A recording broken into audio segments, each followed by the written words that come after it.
في هذا الفيديو سنقوم بسرد الأخبار التي تتداول في الساحة الرياضية المغربية. أول هذه الأخبار: خريج أكاديمية محمد السادس محمد يونس جازولي ينتقل رسميا إلى نادي ريال بيتيس الإسباني، ورسميا كذلك ولموسم ثاني على التوالي ياسين بونو مرشح لجائزة أفضل حارس في العالم. قصة النهيري ونهضة الزمامرة تنتهي قبل بدايتها، حيث أن النهيري ونادي نهضة الزمامرة توصل إلى اتفاق لفسخ العقد، وليد الركراكي يستدعي ظهير ريال مدريد يوسف الخديم لتدرب رفقة منتخبنا المغربي الأول، وكذلك موهبة أتلتيكو مدريد عدنان بن سعد يستدعى هو الآخر. قائد منتخبنا المغربي غانم سايس ينتقل رسميا إلى الشباب السعودي بنظام الإعارة قادما من نادي السد القطري. مستقبل خط هجوم منتخبنا المغربي: عبد الله الريحاني يتواجد ضمن قائمة أتلتيكو مدريد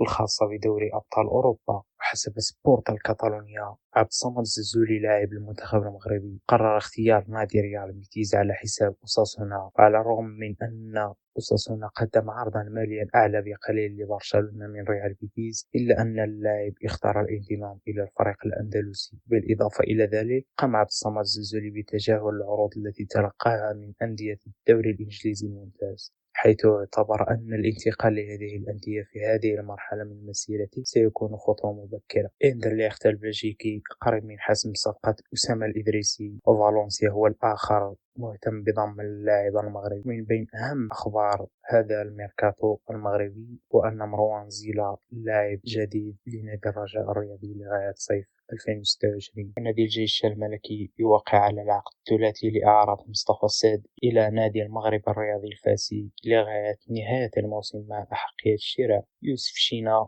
يوقع رسميا في صفوف نادي اتحاد طنجة لموسمين رياضيين. يوسف أنوار يوقع على عقد لغاية نهاية الموسم رفقة نادي مولودية وجدة. ياسين الرامي لاعبا جديدا لنادي حسنية أكادير لغاية نهاية الموسم. أميان جوي لاعبا جديد لنادي حسنية أكادير لموسمين رياضيين. لاعب إجازة الفحص الطبي روتني يوم أمس وقع على عقود الكاملة. هناك مفاوضات بين محسن متولي وحسنية أكادير، واللاعب يتواجد الآن بمدينة أكادير لإنهاء التفاوضات. وبيلا في مفاوضات متقدمة مع حسنية أكادير، كذلك الدودي هناك اتصالات لكن لا شيء حسم إلى حد الآن.